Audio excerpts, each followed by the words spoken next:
Meant to say that earlier.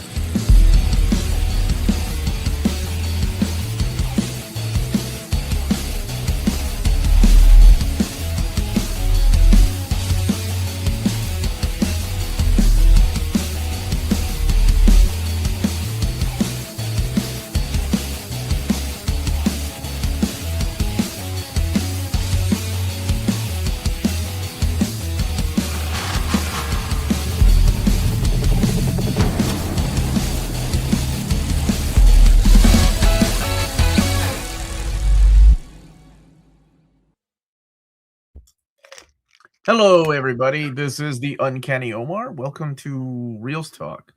Today, I've got two wonderful co-hosts up there. I'm going to let them introduce themselves. Kimmy, who are you? What do you do? Where you been? I'm Kimmy. I've been Miss Worldwide. I've been traveling, doing work, doing content. I do the same content everybody else does: comic stuff, nerd stuff, movie stuff. Can I commit to it? We'll see. We'll find out this week. Okay. And James is on it again. Yeah, James is the guy in the chair. He knows where you are at all times before you even tell him. Before I even tell him. What about you, Ødfel? How are you? Happy birthday to your face. I know it was last week. Thank you. Last week was a blur. I'm a cosplayer, so I spent last week con crunching for a Star Wars party that was at C2E2. It went really well. It was a blast. Really cool meeting the few of you that showed up to say hi. Always cool putting faces to names. And excited to be back in the chair to yap about movies. Yeah, which is exactly what we're going to be talking about. And also, really quick, the first 3 episodes of Daredevil. But before we do, did you all see the new Supergirl trailer? What did you think, Kimmy? We finally get to see the main man himself. The main man! I thought it looked really good. I think that, like, my only complaint is it doesn't look as, like, magical or fantastical as I wish it did. It does look a lot like Guardians of the Galaxy, and I kind of wish it looked more like the comic. I get where people's complaints are coming with that, but like I think it's just really hard to kind of recreate a comic story the way that the art visually was. So I think I think they are trying. You can kind of tell with like the color palette that they're going with. I think it's a little more brighter than what was used in Superman.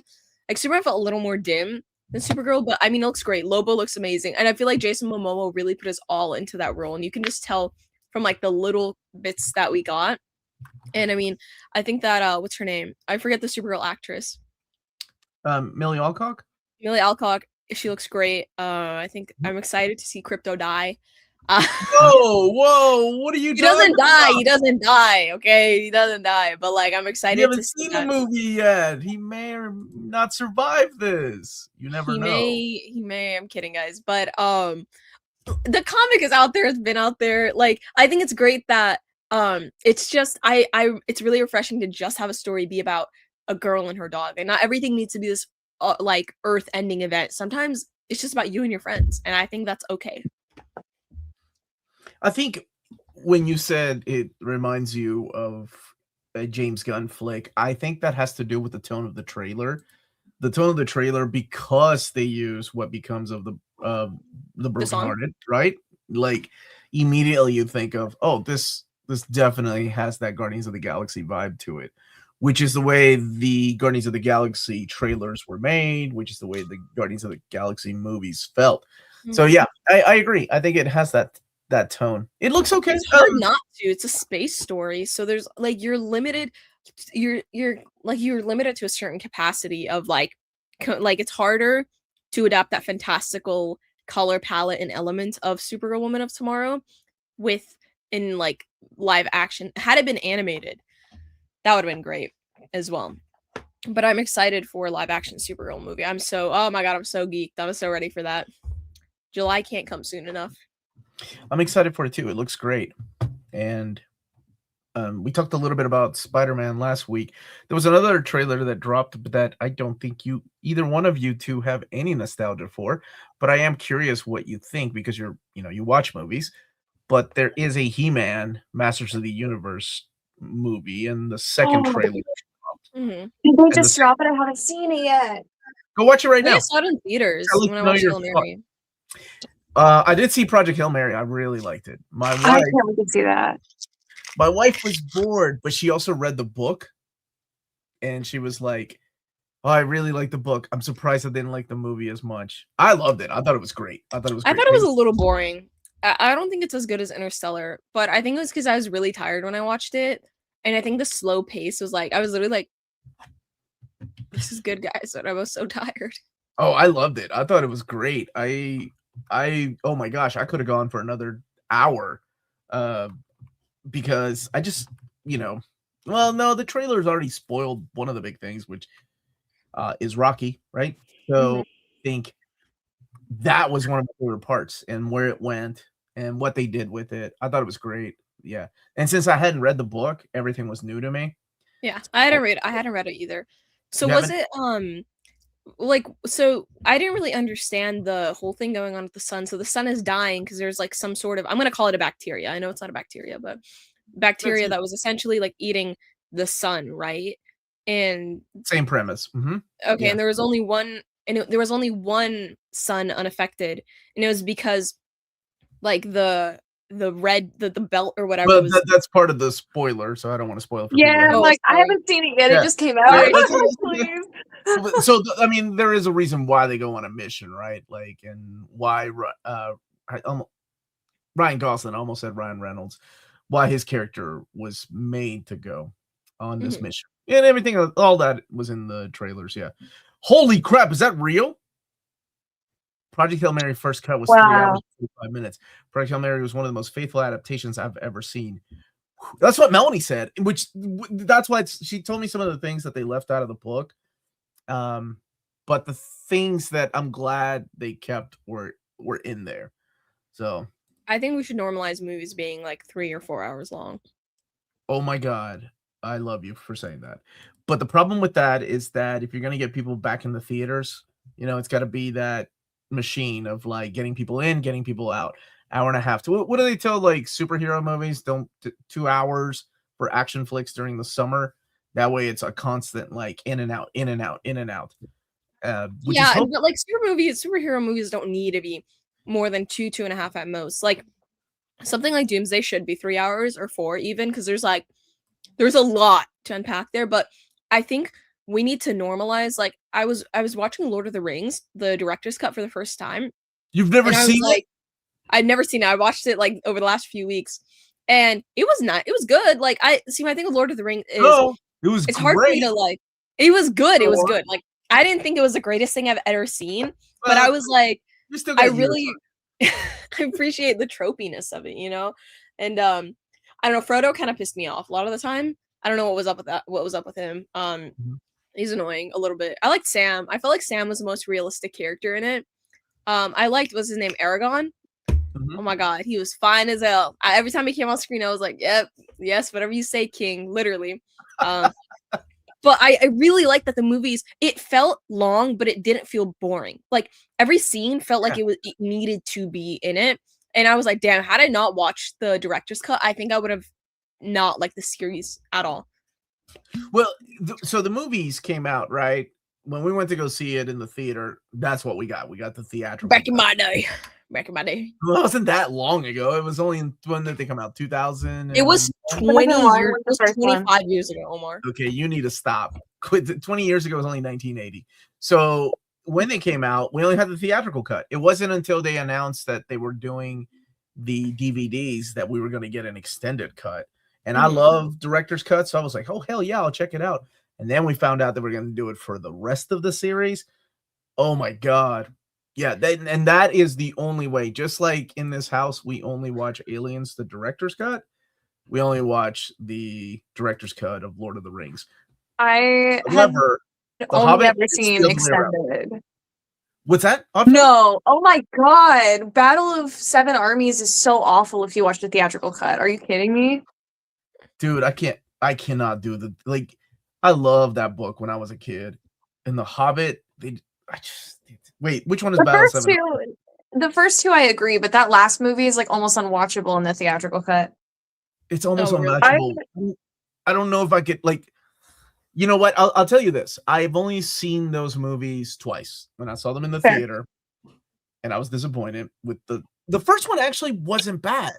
I thought the first one was pretty good. Yeah. It was the second and then the third one when they The added third all one's bad. nonsense to it.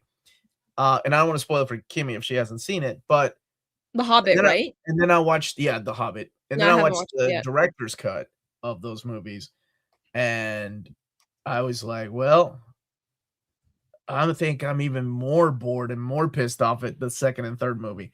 That was when it came out. I'm willing to watch them again, especially since Stephen Colbert is writing a Lord of the Rings movie, which is amazing because he's a big Lord of the Rings nerd. And then we're getting the Andy Serkis finally Gollum movie. I think it's in pre-production.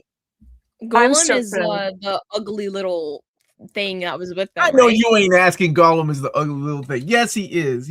Okay. Because that was that wasn't his name. His name was something else, right? It was What was his Hobbit name? Yeah. Ooh, do you remember his Hobbit name, Kimmy? No, don't even ask me about it. I can't. I'm the absolute worst with names. Like, there's only 2 shows I can name you the entire cast, and that's Attack on Titan and Arcane. Everything else, don't even ask me. I'm watching Daredevil, love it. I'm reading the comics. Don't ask me anybody's name. Like, I have no freaking clue who any names are. The chat's got you. Smeagol. Oh my, he's so annoying. He pissed me off too. Oh, my precious. Shut your up. You're so stinky. You're annoying. And then Frodo was also pissed. No, okay. You know what? I do understand where Frodo was coming from with like being more compassionate to him. Sam was doing a little too much, but he had the right intentions because that damn little rat was horrible. That rat was horrible. I think out of all of them, my favorite one was probably the first or second one. The movies? Yeah, the director's cut. I really enjoyed the second one. So the Two Towers is the second one. I love right? Return of the King is my favorite book and my favorite movie. I love that's the one, man. That one makes me cry. That one's beautiful. Really? I know it's got like 5 different endings. I don't care. I think they're all just. I thought it was I think they're all peak. Dude, I don't. In the movie, Sam and Frodo could have made out atop of Mount Doom, and I would have been okay with the changes. It was that good and emotional. I really liked it. And Kimmy exhausted her battery already. Hold on. Let me plug it in. Dude, I don't think I've ever raged out more. So I grew up only seeing the extended editions, and then my friends were like, we're going to do a drinking game where every single time you realize something is missing when you watch the theatrical cut, you drink. Ooh. And oh my god, we've only done the first one so far, but I did not realize just how much is actually cut out of those because there's so much missing. Especially the second and third one. God. Like, there's a whole battle that's missing from the third one that's okay, there we go. In the theatrical cut. I'm gonna be so mad. I'm gonna be so I think my favorite scene was when Aragorn, that's how you pronounce his name, right? Goes into the to that mountain pass, and then he brings the army of the dead with him. That was so cool. I was like, no, that was so cool. And like when they like went on the beach and they just like attacked everyone, and then he when he released them, I was like, yeah, that's my go right there. That's my go. When he released them, I was like, I respected that a lot because he could have just been like, no, you're my slaves for the rest of your lives. Riley, are you more of a Star Wars guy, Riley? I've never seen the Hobbit movies. What's bad about them? I was the same guy who. So yeah, originally it was supposed to be the Guillermo del Toro was supposed to direct the Hobbit, and Peter Jackson was going to produce it, but then production kept getting involved, and eventually, what they were going to make were 2 movies, and then they decided let's just make it 3 movies. That's the problem. When the source material for Lord of the Rings is just so freaking like there's so much, and there's 3 books, and pretty much it's each book is a movie with the exception of what is her name? The giants. Yeah, the spider, right? They kept that from the second book and added it to the 3rd book. But with The Hobbit, there's only 1 book, and they expanded 3 movies, man, and it was a kid's book. It's a lot different than like the index and all the history that you get at the beginning of Lord of the Rings. So it doesn't have the lore that Lord of the Rings did, and it just And then they try to like force this love story in there that went absolutely nowhere. Anyway, because it was real. So I hate that love story so much. The end of it was okay. I didn't hate it. I didn't love it. I hated it. You hated it, dude. I would have rathered no female character in the entirety of those 3 movies than the female character we got, because she was so tropey and so poorly written that I was like, I mean, those movies are so tropey though, right? But didn't they like? Isn't it kind of like Lord of the Rings really started like the tropes of all tropes? Absolutely. I hated Rings of Power. I was not a fan of it. That was a TV show on Amazon Prime. I think, to me, I think I made this comment. I think that was the first script that I remember thinking, oh, this is what happens when you run out of source material and you use AI. Because some of that dialogue was just atrocious, man. Did it get a season 2 or did it get canceled? We already got a season. I never watched season 2, but I don't know how well it did.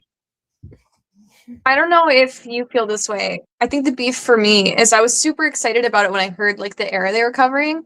And the second I heard that the estate didn't let them have rights to the Silmarillion, I was like, because like I love the Silmarillion so much. Right? Yeah, like the Silmarillion is I think my favorite of the Lord of the Rings books. I love it. I love that it's just like, you know, gods and monsters, high fantasy.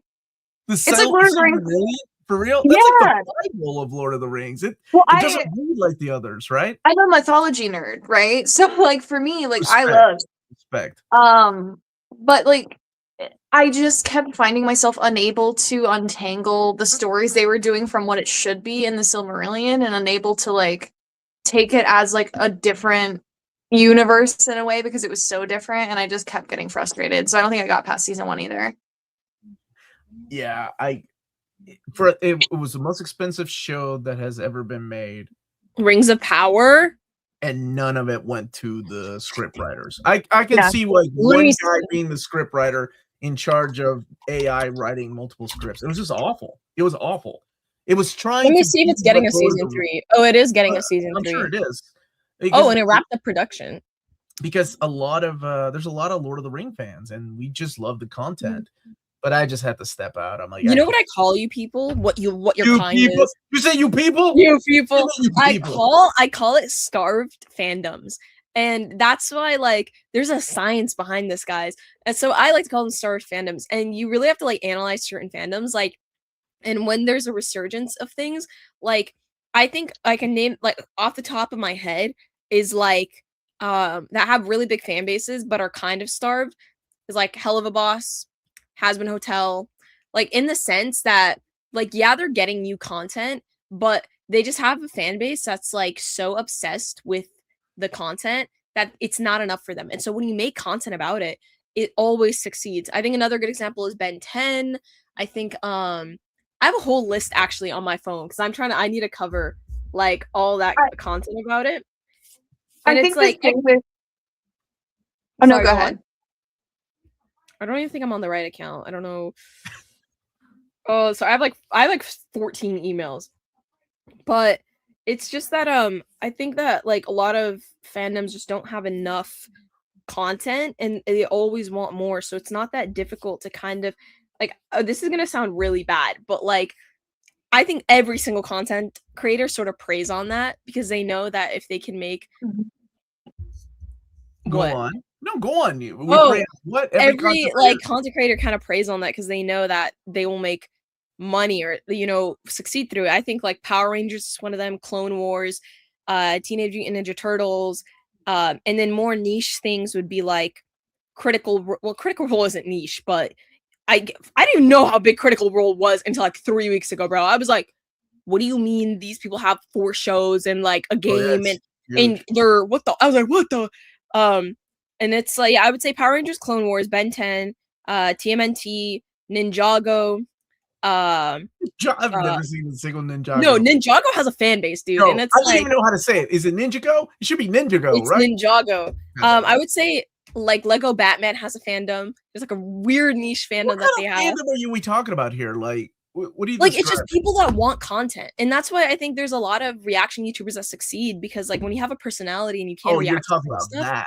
Okay. Or no, just making content about it in general. Like Power Rangers is most of the time when I see people making content about Power Rangers, those videos always do well, even if they're not big fans about it. Just because it's like that fan. I don't even know when was the last time you guys got a show. I don't know. I don't keep up with Power Rangers, but I think It's been a while. Apparently, they're gonna do a new American show. JoJo's fan base has been rating Netflix accounts for Steel Ball Run episode 2.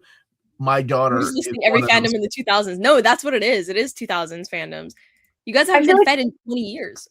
The issue with Lord of the Rings is I feel like the Lord of the Rings to lore scholar pipeline is so strong, right? Like Lord of the Rings is a fandom made of people who like English, lit, and history. So like the fan base is so deeply involved with the text and so deeply like we've read everything. We know everything. There's like 2-hour lore videos on like a background spider that exists to be Shelob's mom for like 2 sentences in the Silmarillion. That when it's hard at this point to make a show that deviates so much from the source material and people not to be mad because that's a fandom so dedicated to like lore scholarly that it's like it's so difficult because that's absolutely like I would say like a more academic leaning one where people are like studying it like text. So it's gonna have backlash, I think, whatever they do if they deviate at this point. I'm pretty sure people have made careers off of Lord of the Ring content. Mm-hmm. Well, yeah, of course. Like it's such a big IP, and I think that it's like one of those. It's kind of like Game of Thrones in a sense, and Star Wars. Like it just has so much lore and such an expansive universe that or worlds. That like. In cases like that, I think it's better to hire people who are not necessarily people who are like, like a fan, but like people who are fans of the text. And I think that's why I'm trying to think of a show that, I think Arcane is a good example. Like I always love it's the thing I'm most knowledgeable about, but like the director and the showrunner were extremely knowledgeable about the world of League of Legends, and they were extremely passionate about what they were creating, and that's why I think it worked out really well, right? Like, yeah, season 2 wasn't great, but it was still not a bad show. Like, you can watch it, say I had a good time, and yeah, things needed to improve, but that wasn't on them. It was just on the budget cuts that they had to do.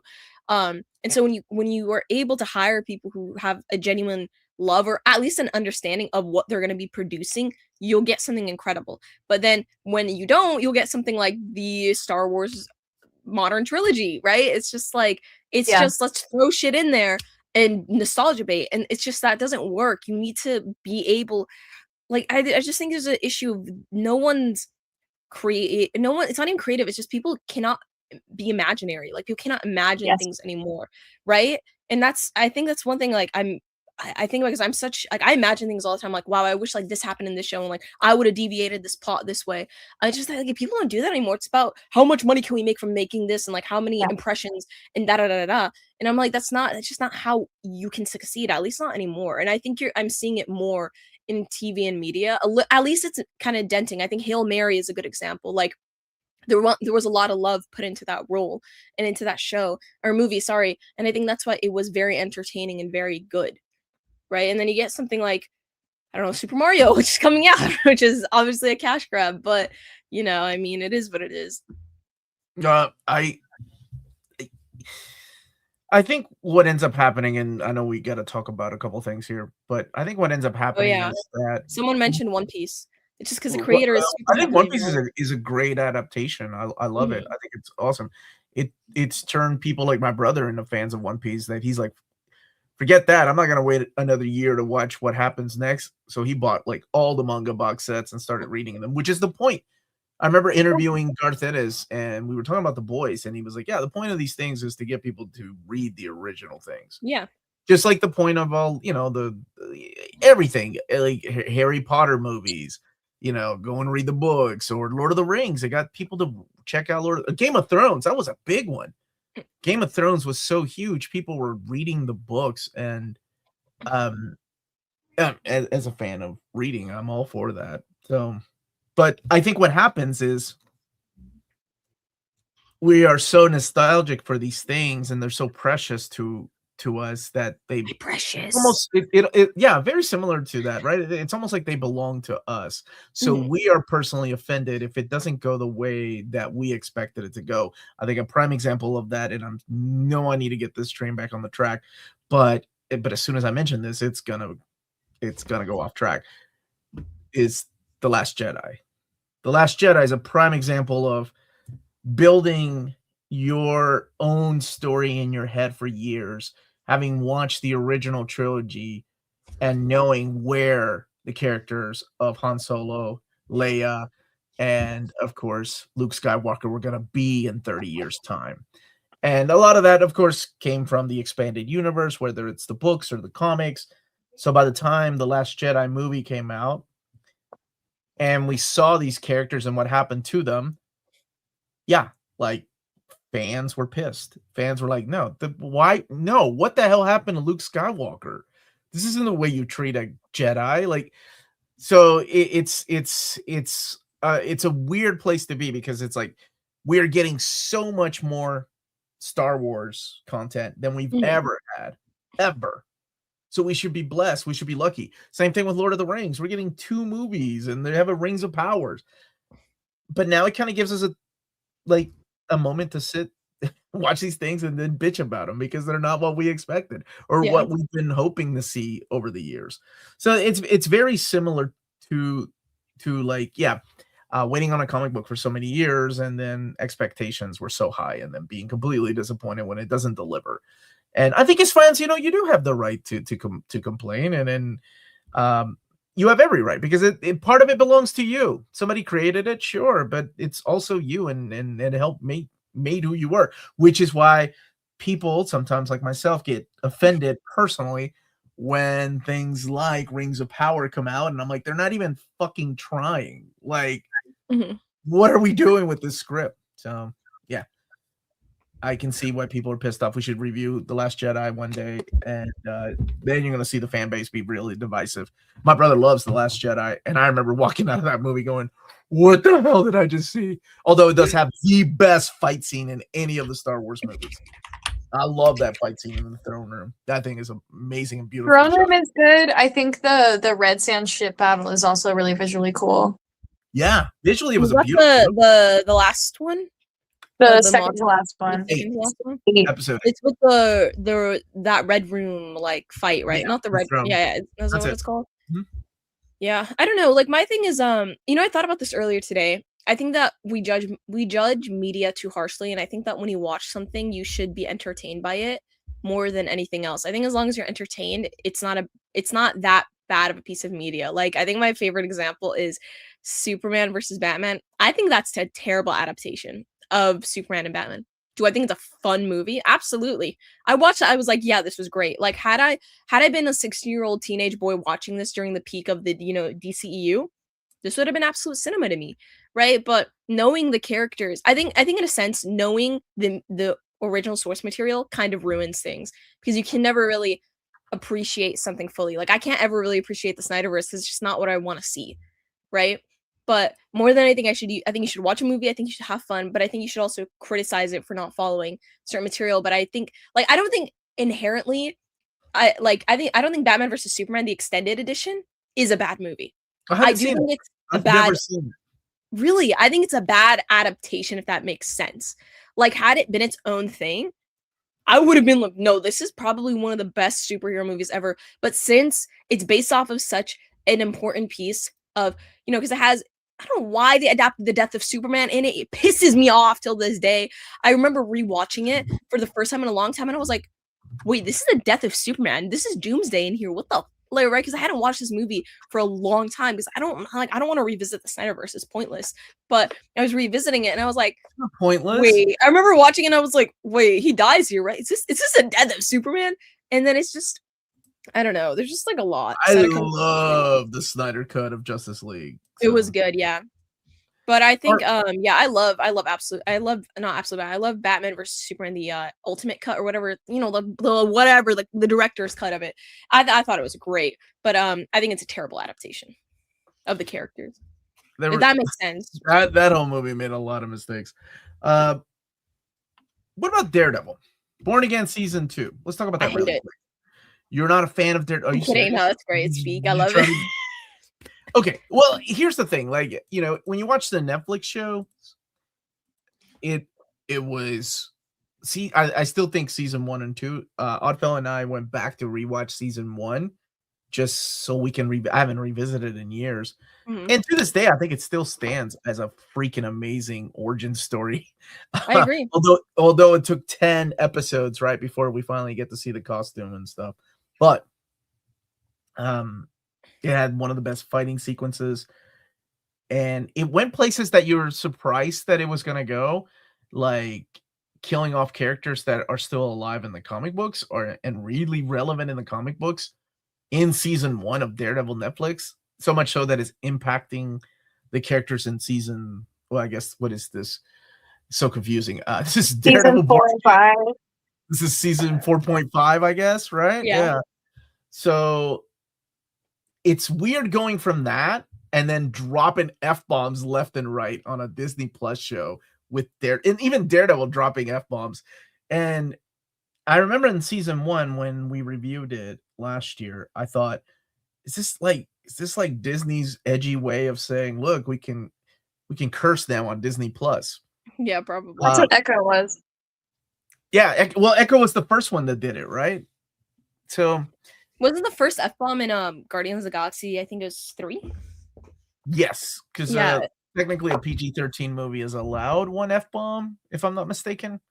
It should have been Andor, dude. After learning where it was supposed to be in Andor and then getting censored for it, I'm mad because it would have hit so hard. So hard. So have you seen the Netflix Daredevil shows, Kimmy? Yeah, I watched them, but I watched them a really long time ago, so I don't fully remember everything. Like, I think I remember up to. I do want to rewatch it now because I've enjoyed Born Again in season 1 and season 2 so much. I'm kind of like, damn, I think I do want to go back and rewatch it. And I think I'm gonna I don't think I even watched The Punisher. It's just been so long because like they came out during 2016, 17, something like that. Yeah, it's been a really long time. Yeah, but I mean, I really like how violent Matt is being in this new season, but I also enjoy how his moral compass is still just as strong. Like, although it pisses me off, but I'm kind of like, oh my god, that entire not to get political, guys, but the anti-vigilante task force reminds me so much of like ICE, and it's really like crazy that it's coming out. I think it's supposed to, right? Like it's supposed to be. I mean, but I'm sure when they were writing the script, this wasn't. Well, it was the Punisher. It was like the people that were wearing the Punisher logo last season, right? And no, absolutely not. I don't think when they were writing the script, maybe some things were changed. Yeah, I don't know. But it's just so ironic that it was a scene when they arrested the mom and the white tiger, I think his niece, right? His niece, right, and her mom were going to the bodega, and then she gets violently arrested, and I was just kind of like that's so crazy, you know? Like it feels like I'm watching like this happen also in real life. It surprised me that we didn't see the Punisher show up in that scene either. We see that's where Daredevil kind of cuts loose, right?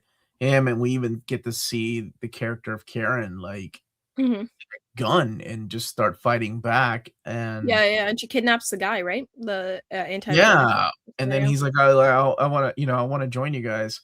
It does feel like they're definitely leading up to a new White Tiger, which is very similar to what they did in the comic books with the character of Angela, taking over her uncle's role. Because you saw that she's got because the necklace is what gives her power, right? What's his power again? I forgot. Agility, strength, all powered by that necklace. Manliness. Yeah, pretty much. But now she's gonna have it, so she can become White Tiger. It's good to see the guy playing Poindexter again. And he's got a really weird role in this season where he was helping Matt out, and then he's going at the very end of episode 3. By the way, this is a little bit of spoilers for episodes 1 through 3. We see him going to the church and so asking for but he was asking for Matt's mom, right? He was asking for Maggie, but he just wants forgiveness, absolution. And it's just, I think I know where this is gonna go, He was just yapping, is what he was doing, bro. I was like, well, if you read the comics, you kind of know who these characters are and where perhaps this is going to go. Although it is an adaptation, and they've surprised me before, like in season 1, killing Ben Urich so early on. Yeah, the journalist, right? Yeah, yeah. He's a big deal in the comics in the pages of not just Daredevil, but like Spider-Man, and bringing in his niece, BB Urich. Yeah, to kind of play that role. Mm-hmm. But it's also good to see like how other characters play off of Matt and how different and almost lost he is at the beginning of the season, and how you think he's kind of won Wilson Fisk over, and then Wilson Fisk just destroys that boat at the end, killing everybody. That was unexpected. Like Matt didn't see that coming. I'm liking it so far. I think it's brutal. I love the cinematography. I like how dark and gritty it is. It's so weird that I still don't. It's still weird to me that can't get used to F-bombs left and right on a Daredevil show, but it makes sense. Yeah, I like it. Out of all the characters, it would be Daredevil and like the Punisher. But I'm waiting for Frank to show up, man. Like, how is he not here already? And I know they noticed that. They noticed that too. He was in season 1, right? He was, yeah. And he was in episode 1 of season 3 too. Spools heavy from Solon Zdarsky's run, that part in response to the first term of the Orange. Well, remember, this actually pulls from the gang war too. Aspects of that. Daredevil Born Again 17 episode season reworked from the original 18. I'm thinking it's the weakest episode and it's the bank episode. So I'm happy with a 16 episode strong season. Yeah, this season's already started like so adrenaline heavy. It's crazy. Wait, there's only to be 8 episodes, no? Or is it 16? I think it's only 8 for this season. Yeah, I hate that format. No. There's supposed to be 18. I think 18 altogether is what it's supposed to be. Wait, so is Daredevil Born Again not getting to season 3? I don't know. I assume if it does. Yeah, let me make some calculations. Hold on. You want to make calculations? Go ahead. Yeah, is there no? Because we've had a season 1, and I think season 1 had a total of 9 episodes. Or it has it's already been greenlit for a 3rd season. God, really? How many freaking episodes is it gonna have then? Wow. Okay, that's a lot. I think they're just gonna prolong it. I don't know. I kind of wish they didn't kill off Foggy, because in the comic, isn't it Karen that dies in Born Again? No, she doesn't die in Born Again. Nobody really dies in Born Again. Or is it Matt revisiting the relationship? There is something that happens later, but it wasn't in Born Again with Karen. And Foggy has died in the comics before, but has come back as well. It was kind of like a fake out, which is what people were saying. Bullseye sees himself as a good guy because he's a mass vigilante being hunted by the task force. It's cool juxtaposition with Daredevil this season. Yeah, and his costume almost resembles that of Daredevil too. Mm-hmm. Yeah. They have spoken about season 3 in the podcast. Okay, so season 3 it is. I think Heather's gonna have a full psychotic breakdown. I think she's the one that's gonna put on the Muse mask too, and then go start going around on a murder spree. They said the Punisher isn't in this season. The Punisher's having a one shot actually written by the actor. I don't know if he's directing it or not, but it is written by him, John. Oh, I was gonna ask you, Omar, if you bought any of the Daredevil blind bags, but then you say you don't collect single issues. No, that's the one that's written by Stephanie Phillips, right? Actually, it just came out this week, didn't it? It just came out. It came out today. Wow, good timing. It's Wednesday, right? So it's in I went to the comic store today, and I bought like 4 blind bags. Did you? I got a Daniel Warren Johnson cover. I got okay. I got a Peach Momoko one, that was the one that I really wanted. And I kind of want the Marvel Rivals cover because I want to get it signed by Alex Lee. And then get that CGC graded because I love, like, my favorite thing is getting comics autographed by actors and then just grading them for my collection. More than I like to get like Pop signed and everything. Like, my Pop collection is overflowing that I have to stack them in front. I'm gonna start selling things. That right there is signed by Ian, not E. Sinclair. It's the original Sith Lord. Original Palpatine. And Okay. yeah, that one I'm getting rid of too. I'm getting rid of everything, dude. I do not have the room for anything. Why are you getting rid of Emperor Palpatine? Because like I like Star Wars, but I mean it's not like it's worth the most, and I'd rather get the most money out of it. Wait, So, is it because it's signed? yeah, it's signed, so it's worth more. It's worth more. Okay. I don't really. Thomas Jane Punisher was my favorite live action. Dude, I actually really love Punisher Warzone. I thought that movie was awesome. What's up, Cody? What's up, Cody? And Stephanie Phillips' first Daredevil issue today was phenomenal. I haven't read it yet, but I'm excited. I'm so happy that like a woman is writing such like a big, character, especially with the show coming out right now. Yeah, she's written. I mean, she wrote Phoenix. Did you ever get to read that, Ødfel? Stephanie Phillips? No, I'm still massively catching up on books. So I haven't read Phoenix. I still got to read Scarlet Witch, so that way I can read Sorcerer Supreme and Billy and Wiccan. I'm so behind. Look what I got. You guys are catching up to it. What'd you get? Oh, I'm so proud of you. I got all 3. I need to make a video though, because I messaged the Panel Bound Comics people, and I was like, hey, could y'all like slide them? Hey, and they were like, yeah, sure. And I was like, oh, okay. So now I have to read this. Look how this is like as big as my head. I think this is the biggest one. I don't know what I'm gonna do with all this, though. I don't have room for this. Now that I'm really thinking about it, it's like all my stuff is just stacked. It's just stacked. But I'm geeked. I'm so excited. Well, you got a lot of reading to do. Dude, I have like an entire box right there. I have 4 Omnis here. Oh my god, there's like too much to catching up to do. Oh, and I have this entire stack right here that I need to catch up on. Why I intentionally really collect Eevee and Sailor Moon Funkos. Oh, is this the first time, not since Anna Senti, that a woman has written Daredevil? I think maybe, unless you count didn't oh my god, I'm blanking on her name right now. Didn't Thompson write a Daredevil event, but maybe not Daredevil specifically? The one that had like Emma Frost in it? Kelly Thompson? Mm-hmm. Kelly Thompson, yeah. Tyrone Grombeck's written him, but you're right.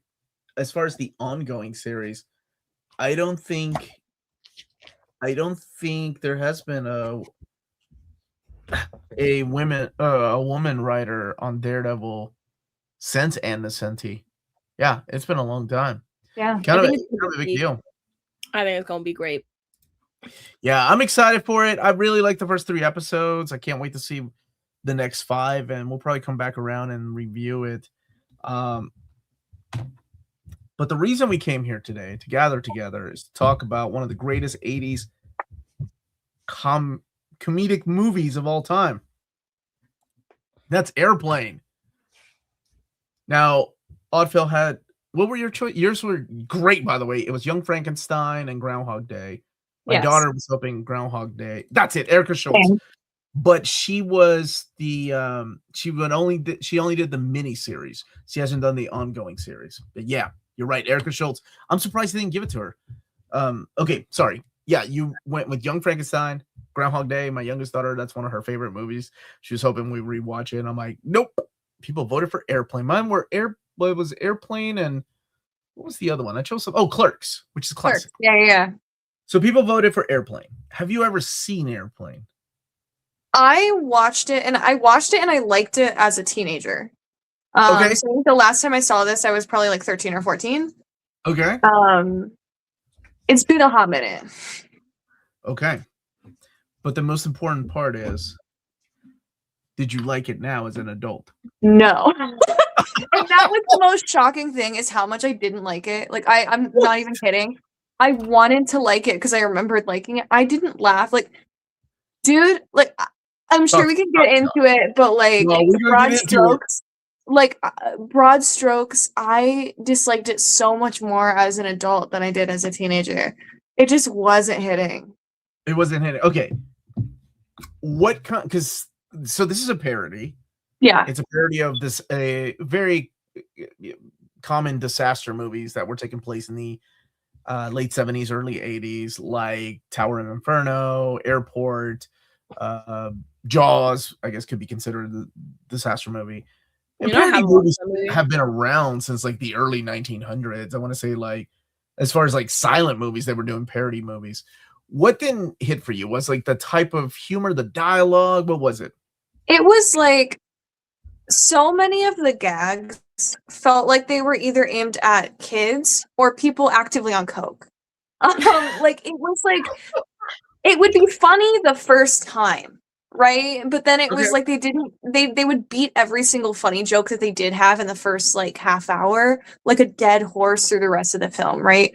Because like I mean the drinking problem gag, iconic, really funny the first time. Things like what's a headquarters? Oh, it's a room with a bunch of generals. That's not important right now. Funny the first time. But when you do it like 5 or 6 times, I'm like rolling my eyes by the end and I'm like, you guys have so many gags in this. You did not have to repeat so many of them. And it just, I was like, oh my God, like, I don't know. It wasn't holding my attention because it felt like they were just, I would say about an hour in, almost using 100% recycled jokes from the first half. Okay. So it sucks because I did like it, but like no. Like the first time I watched it, but like rewatching it, I was like, this is not good anymore. Well, okay. So here's the thing.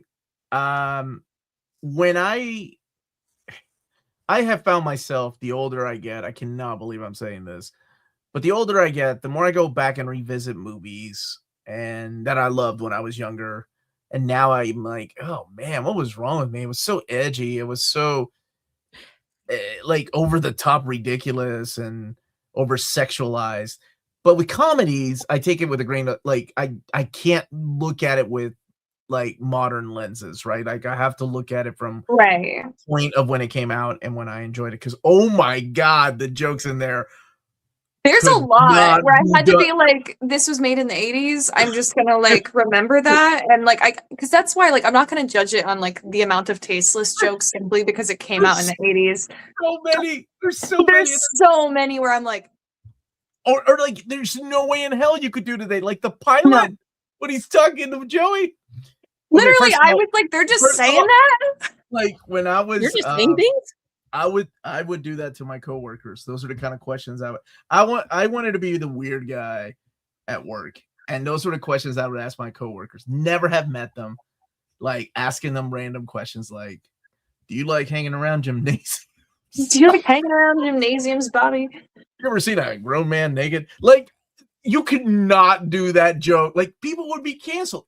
The actors, the writers, the directors of the movies would be gone. It's like white chicks. Or like the guys that spoke jive, and you got the mom from Leave It to Beaver translating the jive. Like, I was like, this is shit that would not fly at all today. But like that is a product of the 80s, so I really can't weigh that without the like the historical lens of it all. But like, dude, I was just so bored of them punching the same punchlines. I was like, some of them worked on me. Like I love Lloyd Bridges' character when he's like, "Oh, I picked a bad day to stop smoking." And then that escalates into like glue, sniffing glue. Yes, or just random jokes like the two kids, that like the little boy that's like bringing coffee to the young girl, and he's like, "Do you want cream?" And she's like, "No, I don't like it black." I don't know why they have so many sexually charged kid jokes. I was like beside myself. I'm like, I don't remember any of these. Because like, what is happening? I think that was part of the humor is you don't expect kids to say things like that, right? And that was the joke. And for a script to have these over the top like dialogue being delivered by kids, some of the things I don't know. I think that this movie still works with me, obviously. Like I find it so funny. Because you're old, Omar. I hate that you just said that. That might be part of the truth. I don't know. Or maybe it just reminds me of a simpler time when we could joke about everything. Man, maybe that's what it is. I think, and the thing is, I don't even think it's those jokes that necessarily ruin the film for me, because I still love Mel Brooks movies. I adore Mel Brooks movies. I think truly for me, it was how much they just kept beating the same joke format over and over and over again, because I felt like I wasn't excited to see what was next. I was like, how are they going to work that joke back in a way where, like, in something that's comedy and supposed to be like keeping you kind of on your toes with the absurdism of Airplane, wasn't working, because I was like, oh, that's the setup for this joke. Yep, there it is. Like every time. And it just kind of stagnated for me. I'm going to come back to you. Kimmy, what are your top 3 favorite comedies all time? What are movies that make you laugh your butt off? And White Chicks. Like, White Chicks really got me. I watched it for the first time a few months ago, I think. Oh, you've never seen it?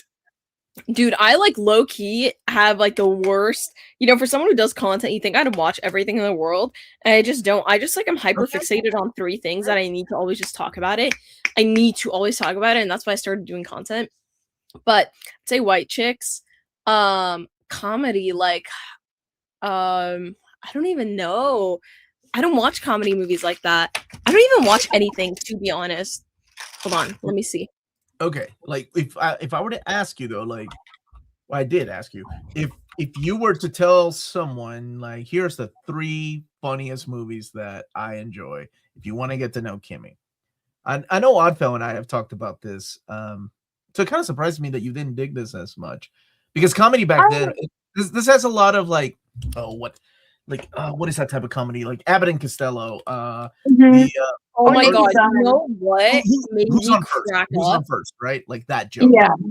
What is it, Kimmy? I would say Peter Rabbit. I thought that movie was the funniest thing. The first one. Have you never heard of it? Wait, what the hell's Peter Rabbit? I've heard of Peter Rabbit, but I didn't know they made a movie. Talking about they made a live action movie, and it was just like, it was so stupid.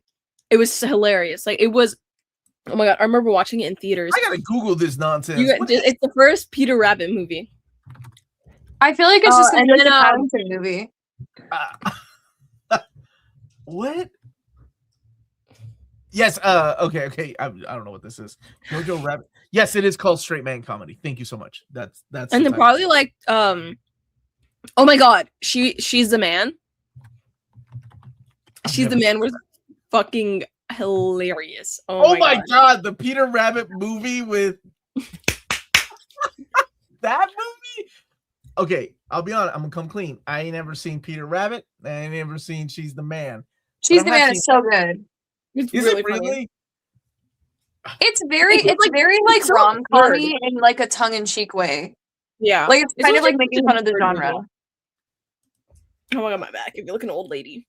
Like, it's like it's so obviously Amanda Bynes the whole time that like it's very tongue in cheek. Like there's no way they're thinking that this is like you know. But that's what makes this so funny is like it's just so absurd, and like the way she's like talking and trying to be a man. Oh my god, it was just like. But okay. Oh my, you know what? I don't think Channing Tatum's I'll give you that one. I'm still tripping about this Peter Rabbit movie, the one from 2018 with James Corden as the voice. I gotta watch that. That's peak. That movie was phenomenal. They made a lot of adult jokes too. I think that's why I found it really funny. Oh, that was always the thing with like Looney Tunes, like Looney Tunes, even back in the 40s, 50s, like cartoons that were made for kids always had this weird, like almost like crossing the line type of humor for adults to get that kids, it would just go over their head, right? Yeah. And I'm going like beyond the Bugs Bunny dressing up as a woman. Just there's so many things that when you go back and rewatch them, you're like, how the hell did kids not catch that? But in the same way, I think Tiny Toons were like that too. You'd be surprised. Like even like my childhood, like even like the cartoons that ran when I was a kid, like Ren and Stimpy, are also ridiculously adult. Oh yeah, I mean Ren and Stimpy, like, well, first the creator could not get away with the fact that these guys were gay, so because the network was like, we're not gonna do that. You're just, I thought you were they're, gonna just say gonna, something else. they're gonna be living roommates, and we're just gonna make it work. But I think every kid knew. They're like, oh, obviously these guys are in a relationship, and I think that's what happened was when he was allowed to say, okay, they're totally together, and took it to, what was it, FX or whatever other network. It kind of ruined it. Like it ruined the humor.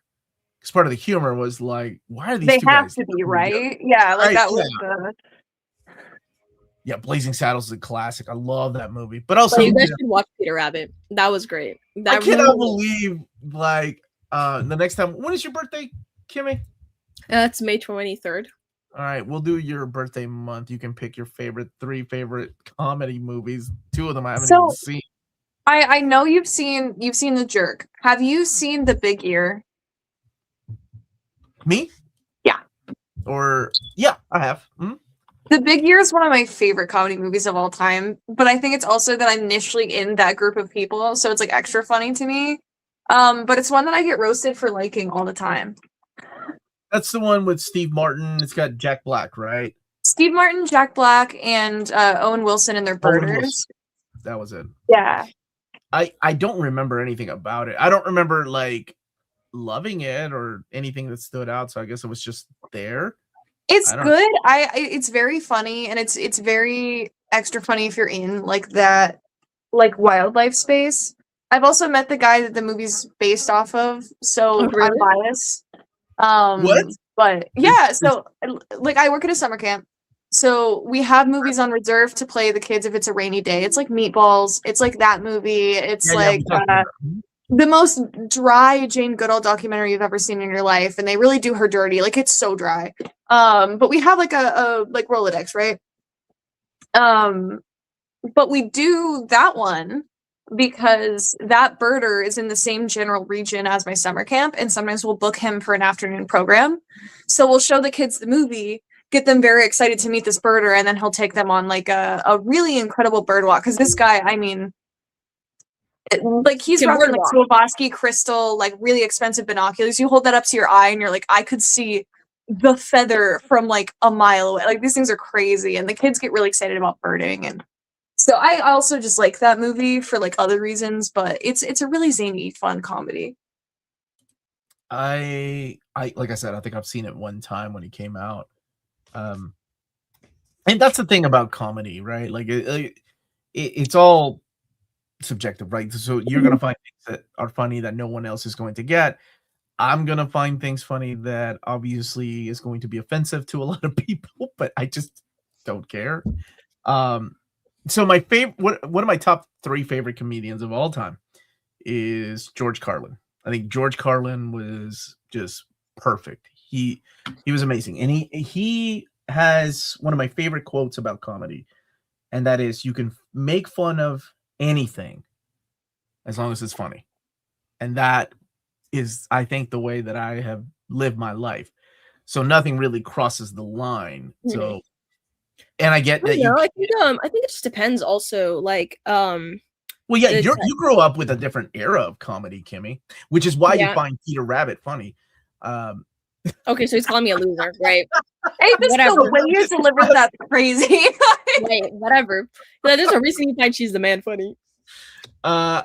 It's just, I think I find things absurd funny. Like when it's just so stupid, and I'm just like, I'm also really easy to please. Like, I don't ask me to ever be a film critic because I literally cannot. Like, I'm just so easily pleased, and I'm just here for a good time, not a long time. Like, I'm literally here to watch this movie, have a good time, and then dip. I'm not here for some like analytical like bullshit that everybody's always on. No, like I watched Hail Mary, I thought it was good, right? But it just didn't. I haven't had anything hit hard for me since like Arcane, which is 2024. Like that's why I'm so obsessed with it. It's just nothing's been able to like get that itch. And I was like, I hope Hail Mary gets that. Nope. And I'm disappointed. Like Daredevil's great and I'm enjoying it. Like I look forward to it every week, but it's not that like that itch that's like I need it now. Haven't gotten that in a while. And it's like I need cocaine, bro. Like I need it now. And I haven't had that. Apparently Airplane had plenty of that. I don't know. I'm watching it's like me I'm trying to watch waiting for anime. Me waiting for Knights of the Seven Kingdoms, like Oh yeah, Knights of the Seven Kingdoms was great. I love that show. Yeah, Oh, I need the you know next what? season like now. You know, actually, I lied. Bridgerton had me itching a little bit. Not a lot, but a little bit. You need to watch Bridgerton, Omar. We got to put you on. Yes, I do. You mean you can pick that for your birthday show if you want to? I think you're gonna be a little like, "Ooh, what's going on?" I felt you watched it, right? Who came from Bridgerton? Somebody that was just on something that I enjoyed. Jonathan Bailey was in Jurassic Park. No. I didn't like those movies. Omar, when he pulled up with a beard? I'm trying to think of who else. There's some. Oh, a young lady. What was she in? Oh my god, what the hell did I just watch recently? And I'm like, wow, she was really good. And somebody said, oh, she comes from One Piece. One Piece. It's Vivi's actor. Yeah, she was great. I know. I was watching and I was like, is this Miss Sharma? Like, is this hello? What's going on? And it was her. Yeah, I'm so excited. I'm like hyped for season 5 of Bridgerton. Like, I won't even lie. Wow, Bridgerton's fun. So I've only seen the first season and the most recent season.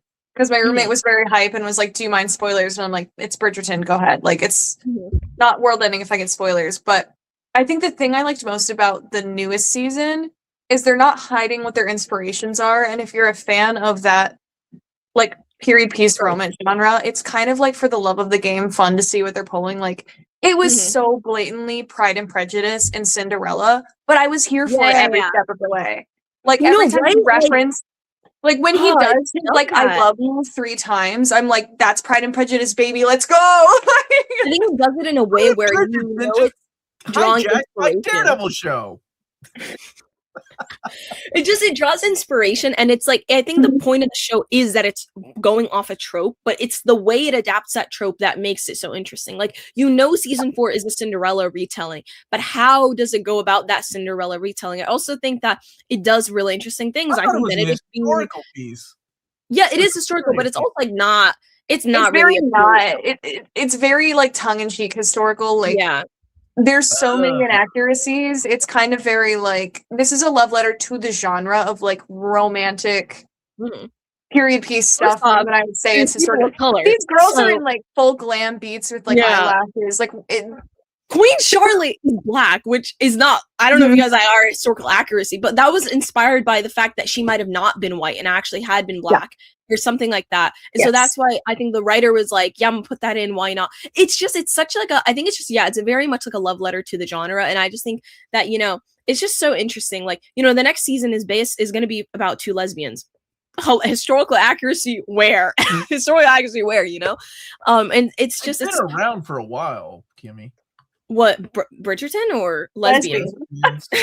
Well, yeah, I know, but I'm just saying, like, I think the way they're gonna adapt season 5 is the, like, we're just 2 best friends that are gonna live together because our husbands died, but we occasionally get free spinsters living in a cottage. Yeah, but I think that was very normal back then, and it just wasn't like acknowledged. Like, everybody knew about it, but nobody knew. Like, I think as like someone who loves queer media, I'm really excited to see what they pull from for that season, because there is like such a deep well of like lesbian films that are period pieces. So I'm really excited to see which ones they pull from. They're stupid not to make a Portrait of a Lady on Fire reference. I hope we get one.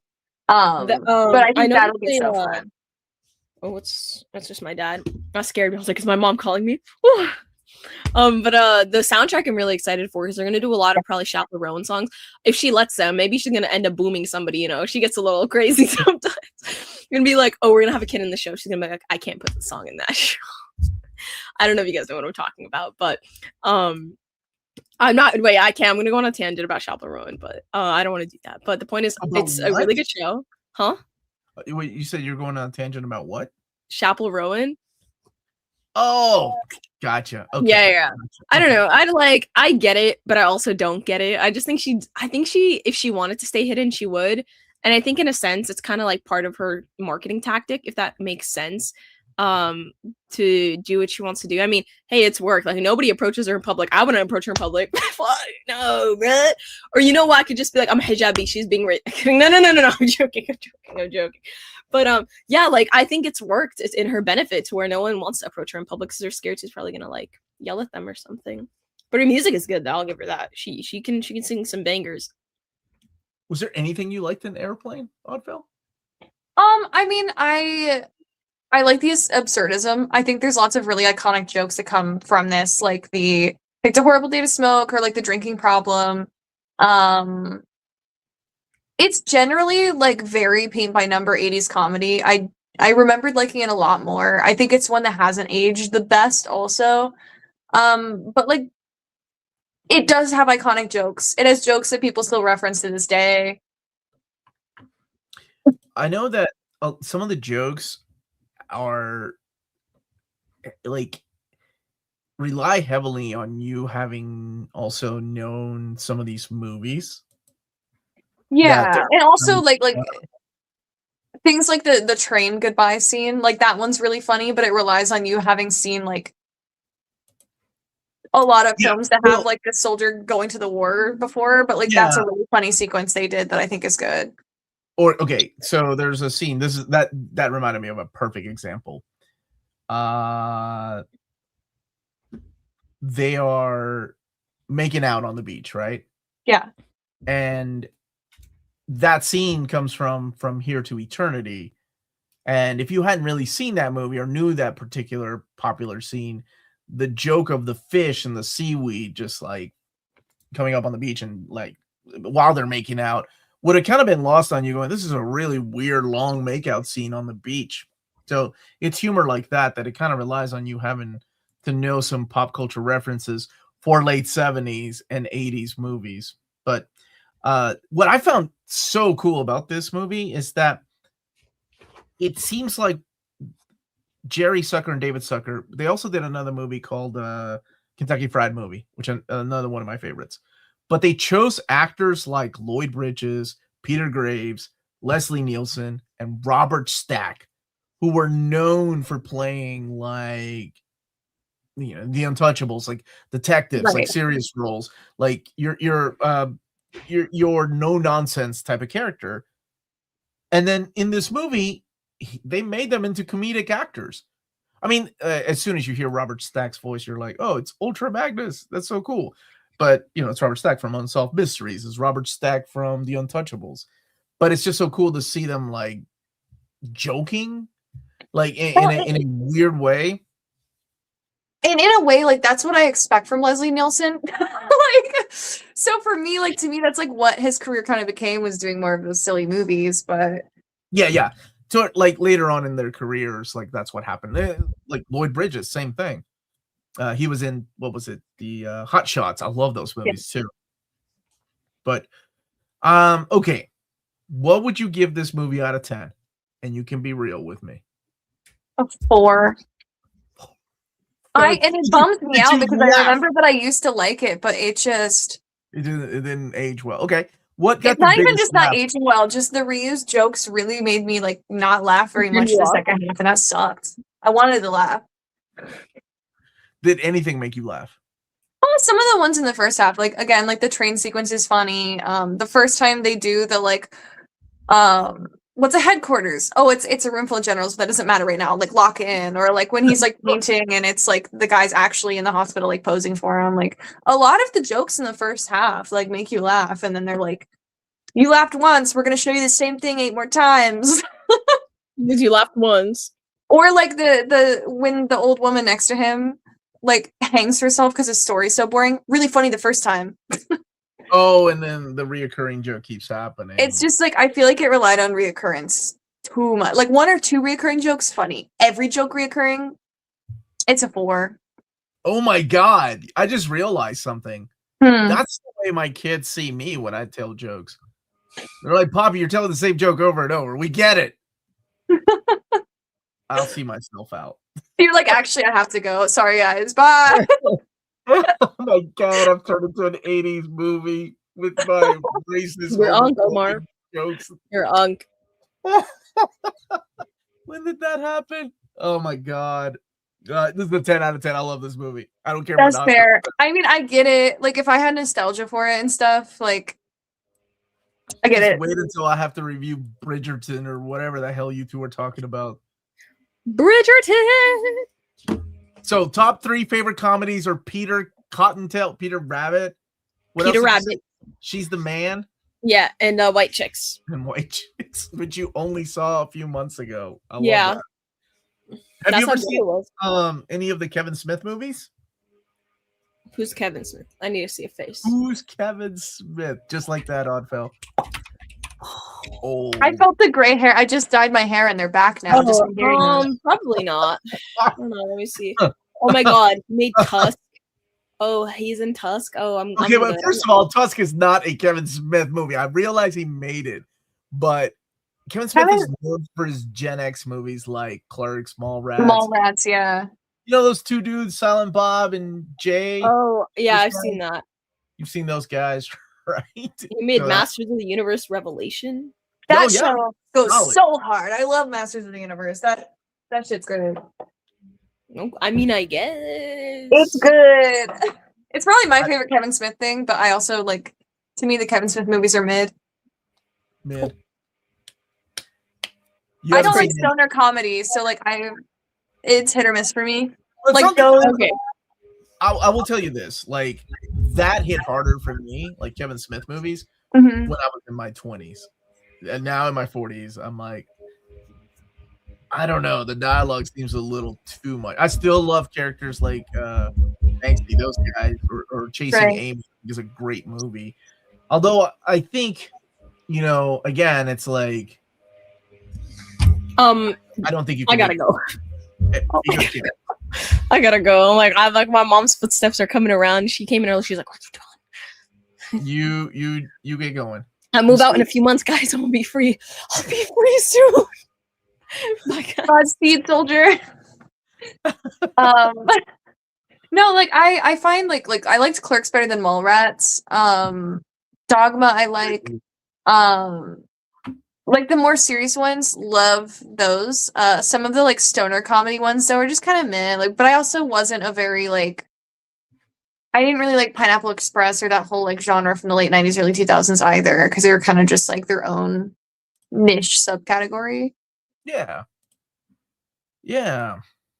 So if you were to say your first like top 3 funniest movies of all time, if you want to get to know Oddfell, what would they be? Night at the Museum. The Ben Stiller movie? Yeah. Okay. Probably The Big Year and then Young Frankenstein. Like The Big Year, is that like you really? Okay, well, I mean, like, here's the thing: is like, is it one of my favorites? No. Does it help you get to know me? Yes. Like, I feel like if I was like, oh, this is a comedy movie that'll like help you get to know me, like, yeah, because I'm a birder and I think like it's very funny. I'd probably put something like a Groundhog Day or like a What About Bob or something up there for like 3 if it was more just these are funny. No, you can, dude. You totally. I said get to know you. So if that's your type of movie, like I said, I find shit funny that I told you I'm the guy that likes Meatballs 2 and not Meatballs 1, and no one says that. Like, so it doesn't matter, right? I think it really depends on what you find funny. But yeah, if I was like sitting down with the purpose of being like, this is a funny movie that will help you get to know me better, I would absolutely put Big Year up there instead of like a Bill Murray movie. Like, I love Bill Murray movies; they're funny, but like, I feel like Big Year hits a special interest for me enough that I'd be like, are you excited about birding now? I'd be like, so do you want to go birding now? What the hell is birding? Are you talking about bird watching? Yeah. Yeah. I thought it was called bird watching. I didn't know there was an actual bird. Yeah. But I would say probably either interchangeably like Big Year or Groundhog Day, because I really love both of those, depending on like, you know, if I'm just saying these are top comedy movies versus like I'm sharing a special interest. Yeah. But I really like Night at the Museum. I think it's a fun like adventure comedy. Family movie. Like Night at the Museum like reminds me of a family movie, which there's nothing wrong with that. Like family comedies can be great too. I love like Robin Williams is an absolute gem in that. I love Owen Wilson and the other little miniature guy. Like, there's lots of like comedy I really like in it. Robin Williams is so good, and he's good in a lot of things, though. Yeah. Best Robin Williams movie. That's a hard question. It's a really hard question. I I'm gonna go with Hook. I love that movie so much. And that scene, because the older you get, the more you relate to the father, like to Yeah. Robin Williams' character. And the scene when he's with the Lost Boys and the one of the Lost Boys takes his face and he stretches it out like this, and he's like, "There you are." Oh my Yeah. god, that hits.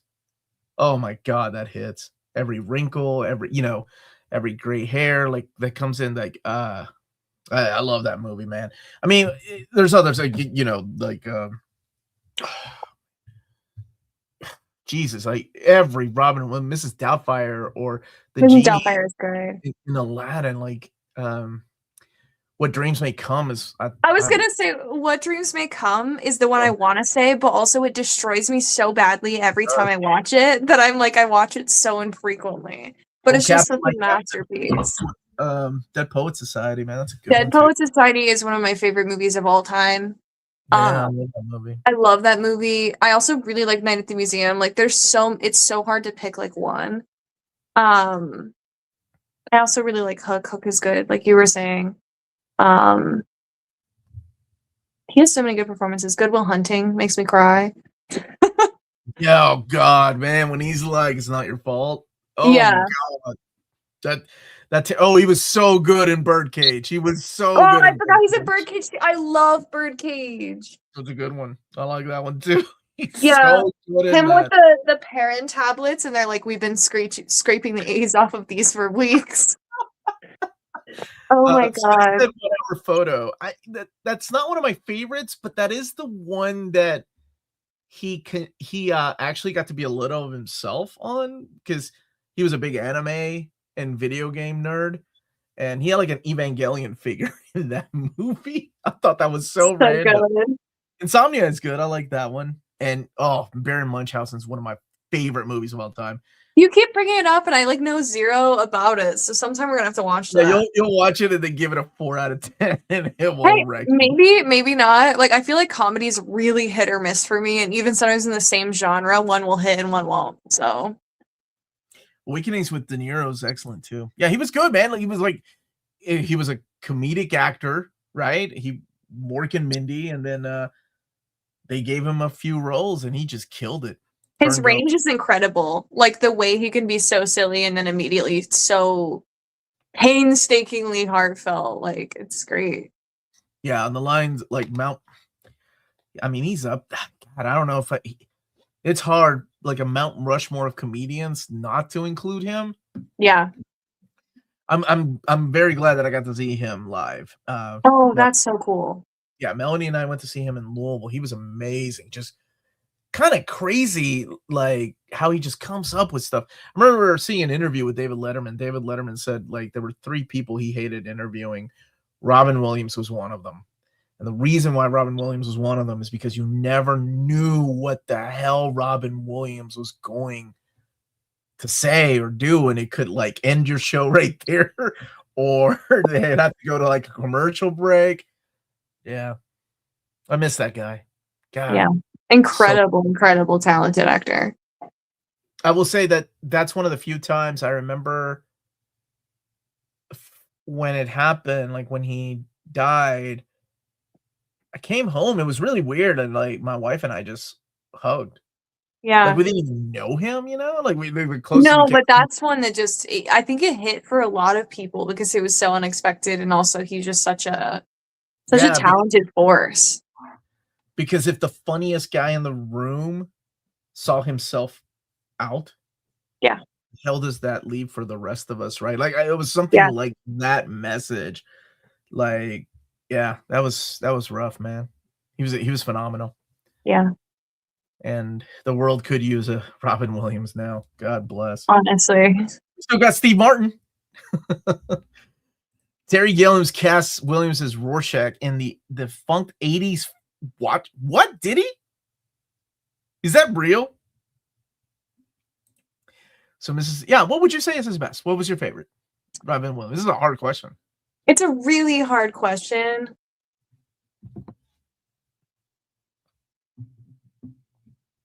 Him might be the Birdcage is my favorite. But also, I truly love What Dreams May Come. Yeah. One of those two, probably. Or Dead Poets. I don't know. There's too many good ones. There are a lot of good ones, and he was just in a lot of good roles. Good Will Hunting, he's awesome in that too, man. I just love Oh Captain, My Captain too. I don't know.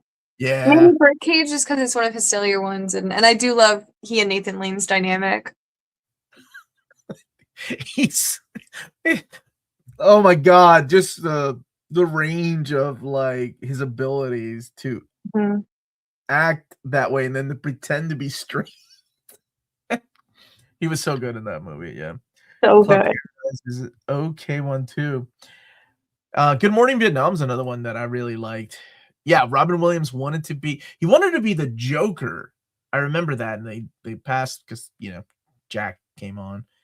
Yeah. Batman Forever passed when it wasn't like the 60s show version. I don't know what he would have done with that. I mean, that movie was a bit of a mess anyway. He would have ate as a 60s Riddler, man. He would have ate. What are we talking about next week, Ødfel? I know my buddy. Let me see what James has suggested. Hold on. There are some things. Hold on just a second. I'm trying to pull up this message from James. So we've got the Super Mario movie, Star Wars Maul Shadow. Oh, the Star Wars Darth Maul Shadow starts next week. I will be gone. Will that spoil the prequels for me, or do you think it's separate enough?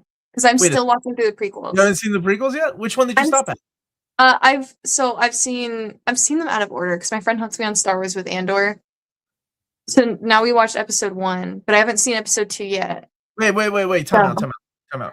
The first Star Wars you saw was Andor? Technically, the first Star Wars I saw was 7 and 8 when they were coming out. I thought it would be like a good way for me to get into Star Wars because they were new. And I watched them and didn't really care for them and didn't really touch Star Wars again. I watched Mandalorian season 1 and 2 when they were coming out because I worked at the comic shop and like people wanted to talk about it. And those were good, but not like, oh, I have to go watch all the movies now.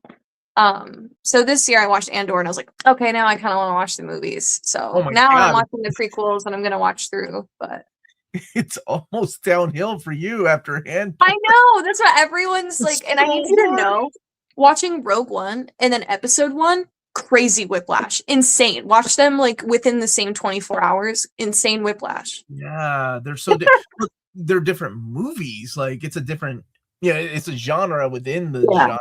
So the subgenre. Like I love Rule of Silly movies, but to go from like crying my eyes out over like Cassian Andor, and then like Jar Jar's like stepping over literal shit, and I'm like, what are we doing? I'm like, use a big doo-doo. Literally. So yeah, I'm still slowly working through them with my friends. So I'm down to watch it at some point. I don't know if it'll spoil me. I might not this time around, but okay. So let's see. We also got Witch Hat Atelier, the anime. I do really want to see that. My I wife also will is probably. Oh yeah. Yeah, she loves that manga. She loves that manga so much that she is reading it as it comes out. So she's like, "Oh yeah, it hasn't been out in like 2 months. There's been delays, and she's reading it digitally, so she's in love with that manga." That's one I would love to watch. It looks super up my alley, super stunning. I'm probably gonna see the Mario movie with friends this weekend, so I also should be able to talk about that one unless that gets shifted. Okay, you let me know, and I will be gone next Wednesday, but Dom wants to review it next Wednesday. So if you're down with that, I can give him the info. It depends. I straight up I need to check. I'm working on a fan film that I can't really talk about next week, and I have to see what my filming schedule is that Wednesday. I doubt we're going that late, but it might be a play by ear kind of sitch. Yeah, you just let me know. Let's see. We also have The Boys final season. Malcolm in the Middle, Life's Still Unfair, Stranger Things. What the hell is that? Stranger Things, Tales from 85. It's an animated series.